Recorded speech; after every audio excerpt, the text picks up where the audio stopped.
Hai, Assalamualaikum dan salam sejahtera. Hari ini saya nak berkongsi bagaimana guru sekolah dapat melaksanakan kem kepimpinan pelajar. Kerana kem kepimpinan pelajar ini rata-rata pesertanya dipilih.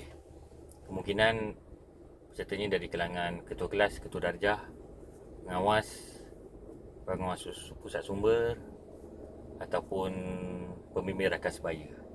Jadi program kem kepimpinan ini mestilah program yang berimpak, kerana jika kita buat dekat luar, cikgu-cikgu sudah tahu, guru-guru sudah tahu dan maklum dia akan memakan, program ini akan memakan kos yang bukannya kecil, terutamanya sekali apabila melibatkan sekolah-sekolah luar bandar dan sekolah-sekolah yang miskin bandar. Jadi ibu dan bapa pelajar-pelajar peserta ni mungkin mahu anak-anak mereka pergi ke kem kepimpinan, dan ada separuh daripada mereka berusaha untuk memastikan kem kepimpinan yang anak mereka hadir ni dapat memberi manfaat kepada anak mereka. Jadi sebut saja sebagai kem kepimpinan, tentu sajalah kita tidak mahu pengisian-pengisian kem kepimpinan di kem yang kita jalankan seperti seolah-olah seperti kem summer camp ataupun kem motivasi yang pengisian dia terlalu general ataupun tidak difahami oleh pelajar, ataupun pelajar hanya mendapat semata-mata mendapat keseronokan daripada kem kepimpinan ini tanpa ada pengisian dan pembelajaran yang sesuai kepada pelajar. Jadi ini amatlah merugikan pihak sekolah, pihak guru dan peserta sudah tentunya apabila program kepimpinan ini tidak dapat dijalankan dengan baik. Jadi untuk tips kali ini, saya nak kongsikan apakah ciri-ciri kem kepimpinan yang dilaksanakan di kem yang boleh dikira sebagai menepati objektif atau matlamat yang kita ingin dapat sepanjang program. Jadi yang pertamanya, guru-guru, cikgu-cikgu boleh melihat kepada pengisian program dan tentukan memang di camp kita akan, pelajar akan seronok untuk melaksanakan program-program aktiviti outdoor di camp. Contohnya flying fox, abseiling, aktiviti berakit, berkayak, aktiviti orienteering, menggunakan kompas. Jadi semua ini adalah sumber-sumber keseronokan di dalam melaksanakan kem kepimpinan. Dan seronok ini sudah tentu seronok, tetapi guru-guru mesti memastikan setiap aktiviti outdoor itu mesti pengendali dia ataupun biasanya disebut jurulatih setiap program yang kita appoint, tidak kira lah dari pihak camp ataupun di pihak guru, kita mesti menggabungkan aktiviti itu dengan apa pelajaran di sebalik aktiviti yang telah disediakan kepada pelajar. Jadi pelajaran-pelajaran itulah yang menentukan sama ada tinggi ataupun rendahnya kualiti kem kepimpinan yang kita jalankan. Dan pelajaran-pelajaran ini harus dirangka di dalam kertas kerja tentang apa yang kita nak capai, supaya apabila kita dapat rangka dengan baik, jadi perancangan pelaksanaan itu kita dapat buat dengan mudah dan kita boleh tahu apa target yang kita nak capai. Kalau kita tak tulis, kita tak modulkan, kita tak letak di atas kertas kerja sekurang-kurangnya, nanti kita pun tidak tahu apa pengisian yang nak diberikan kepada pelajar, dan akhirnya end up pelajar akan rasa seronok saja tanpa mereka mempelajari sesuatu tentang kepimpinan. Jadi seterusnya, sebelum ini saya dah terangkan mesti ada pengisian. Dan seterusnya saya nak terangkan apa pengisian yang bagus untuk kem kepimpinan pelajar. Okey, baiklah, kita mulakan dengan asas. Jadi sebagai seorang pemimpin, pelajar, peserta mesti tahu yang pertama adalah maksud seorang pemimpin itu. Apakah yang dikatakan sebagai seorang pemimpin? Aktiviti ini mesti dilakukan supaya mereka secara sedar faham bahawa mereka adalah pemimpin dan mereka dilantik menjadi sebagai seorang pemimpin di sekolah. Jadi apabila mereka faham mereka ni dilantik sebagai seorang pemimpin, jadi dalam jiwa peserta dan dalam jiwa pelajar, mereka akan berfikir-fikir macam mana nak jadi sebagai menjadi seorang pemimpin yang baik. Jadi yang pertamanya adalah definisi, mesti dimasukkan dalam slot.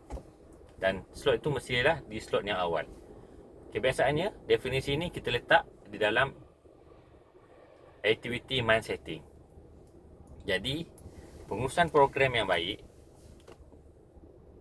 pengurusan kem kepimpinan yang baik, di dalam tentative program mesti ada mind setting pelajar, supaya pelajar tahu keberadaan pelajar di situ adalah sebagai seorang pemimpin dan mereka faham apa yang dimaksudkan dengan pemimpin. Tambah-tambah lagi pelajar ni mentah dan mereka ni dalam istilah pembelajaran dia adalah pedagogi. Kita mesti tunjuk, kita mesti cakap, kita mesti dorong pelajar ni untuk belajar. Jadi saya yakin ramai di kalangan pelajar sekolah mereka tidak memahami sebenar konsep dan maksud kepimpinan, maksud pemimpin tu sendiri. Adakah pemimpin tu sekadar mencatatkan nama pelajar yang lewat di buku catatan, ataupun adakah pemimpin itu sekadar memastikan pelajar berbaris beratur dengan baik, pelajar mesti senyap di dalam kelas.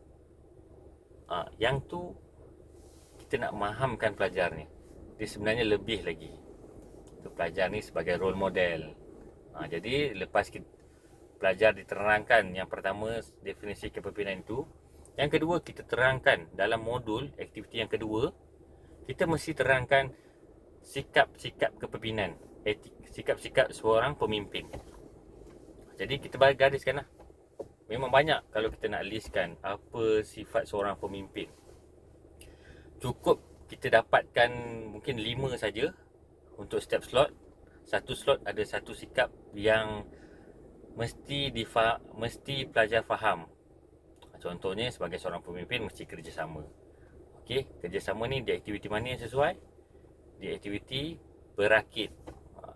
Dalam aktiviti berakit, pelajar kena sama-sama menyiapkan rakit sehingga rakit itu boleh digunakan untuk bergerak dari satu poin tasik ke hujung tasik. Jadi ini sikap pemimpin sebagai seorang pemimpin yang pertama. Mungkin kalau ada 5 aktiviti, kita boleh gariskan 5 ciri-ciri seorang pemimpin, sikap seorang pemimpin. Jadi walaupun pengisian itu satu, tetapi setiap aktiviti pelajar dapat memahami dengan baik apakah maksud aktiviti itu dan apa kaitannya dengan mereka sebagai seorang pemimpin. Kerana setiap aktiviti yang ada di camp adalah berorientasikan kepada pengalaman. Dan yang paling pentingnya, pengalaman mesti ditukarkan kita kepada pembelajaran, supaya pengalaman yang seronok ini pelajar dapat belajar sesuatu daripada situ. Ya, ingat kita mesti tukarkan pengalaman kepada pembelajaran. Jadi caranya adalah bagaimana kita back to basic. Dalam kertas kerja kita, mesti setiap aktiviti itu apa pembelajaran yang mereka boleh dapat daripada situ. Dan kita tunjuk pada pengenali program. Kalau pengenali program itu adalah jurulatih, camp, jurulatih third party atau konsultan, kita tunjuk ini pengisian yang kita nak. Kalau cikgu yang mengisi, ini tunjuk pada cikgu yang menguruskan tu, ini pengisian yang kita nak. Biar sikit, tetapi impak dia sangat luar biasa. Okey, jadi pengisian yang kedua adalah, tadi yang saya kata yang pertama adalah definisi kepimpinan. Pelajar mesti faham apa itu pemimpin. Yang kedua, pelajar mesti tahu ciri-ciri seorang pemimpin, sifat seorang pemimpin. Dan yang ketiga, modul yang biasa kita buat adalah komunikasi. Dan komunikasi ni ada terbahagi kepada 2. Guru-guru boleh pilih sama ada Guru-guru nak menerangkan berkaitan dengan komunikasi berkesan, ataupun subjek yang kedua, komunikasi terhalang.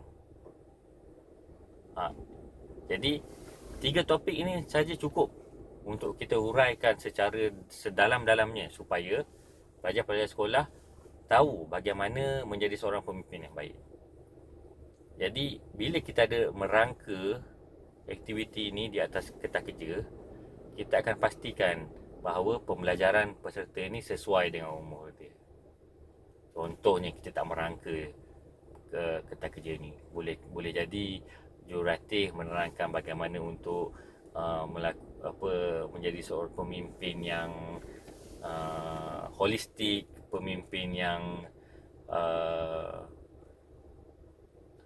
boleh mempunyai skill berunding yang tinggi. Jadi ini topik-topik yang tidak sesuai untuk diberikan kepada pelajar.